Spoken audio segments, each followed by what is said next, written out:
À votre place, je ne ferais pas ça, dit tranquillement le consul, se retournant. C'est un Colt 17, n'est-ce pas? Ça crache un tas de copeaux d'acier. Le chef des jardins repoussa le consul hors du champ de lumière, avança de 2 pas et fit feu. La foudre descendit en flamboyantes vrilles du ciel, et le consul chancelant vit au-dessus de lui un instant la silhouette du Popocatépetl, ruisselant de lumière sous sa huppe de neige émeraude. Le chef fit encore 2 fois feu, espaçant les coups délibérément. Le tonnerre éclata dans les montagnes puis comme à portée de main. Détaché, le cheval se cabra, il agita la tête, fit volte-face et plongea en hennissant dans la forêt. Tout d'abord le consul se sentit étrangement soulagé. Maintenant il se rendait compte qu'on lui avait tiré dessus. Il tomba sur un genou, puis avec un geignement, tous deux sont longs, face dans l'herbe. Mon Dieu, commenta-t-il perplexe. Quelle moche façon de mourir. Une cloche clama. Dolente, dolore. Il pleuvait doux.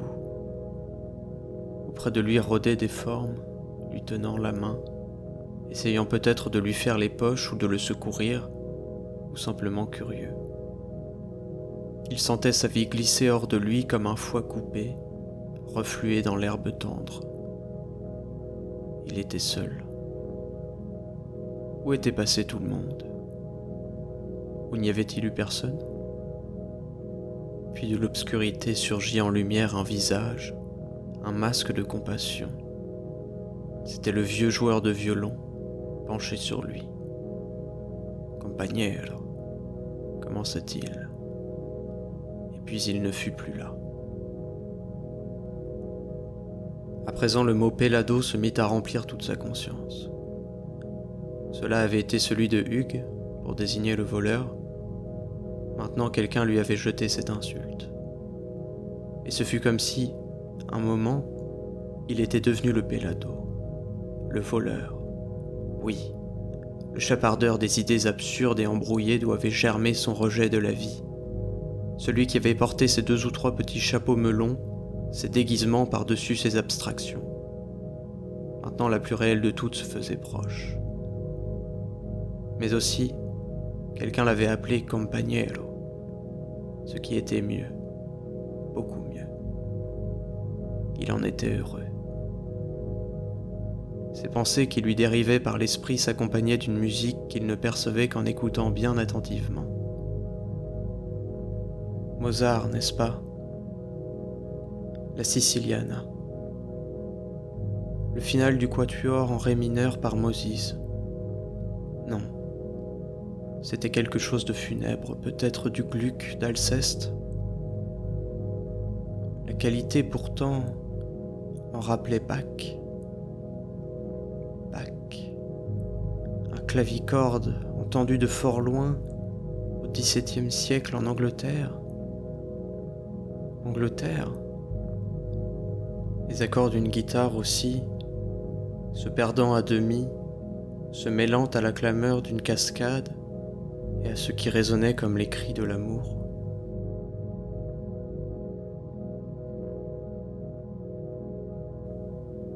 Il était au Cachemire, il le savait.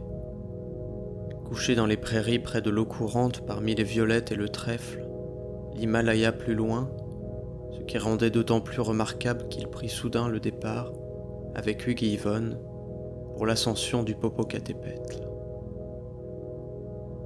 Déjà, ils avaient de l'avance. « Pourriez-vous cueillir le bougainvillet » entendait-il dire à Hugues. Et « Prenez garde » répondait Yvonne. « Ça a des piquants dessus, et il faut bien regarder pour être sûr qu'il n'y a pas de scorpions. Nous fousillions les escopions au Mexique. » grommelait une autre voix.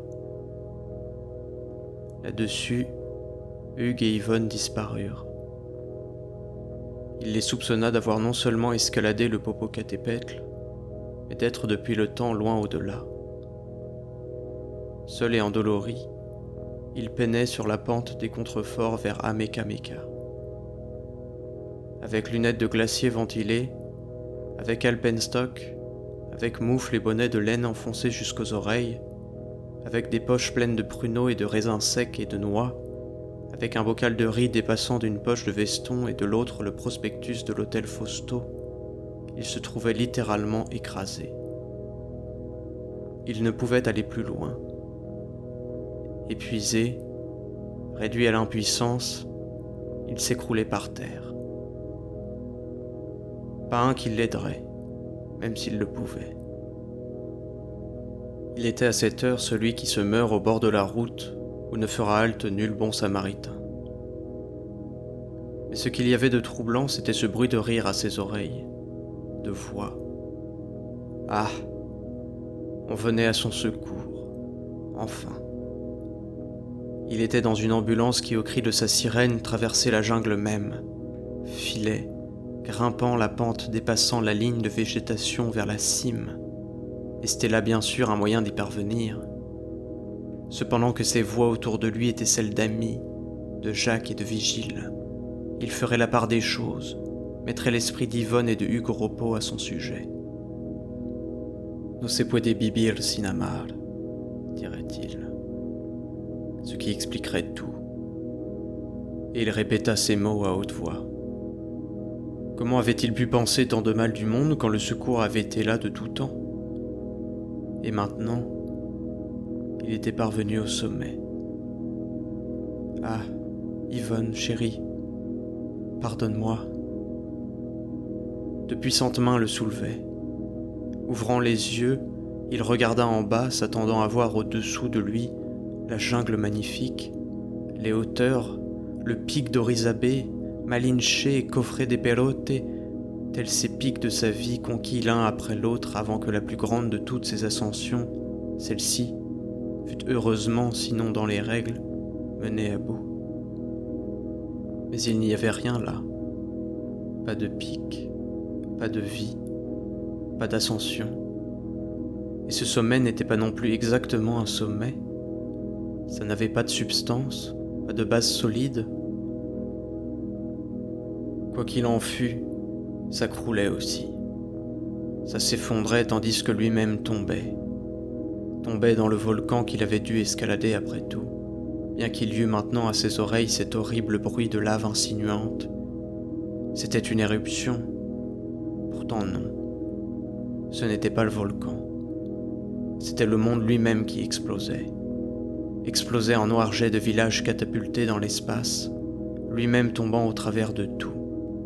Au travers de l'inconcevable pandémonium d'1 million de tanks, au travers du flamboiement de 10 millions de corps en feu, tombant dans une forêt, tombant...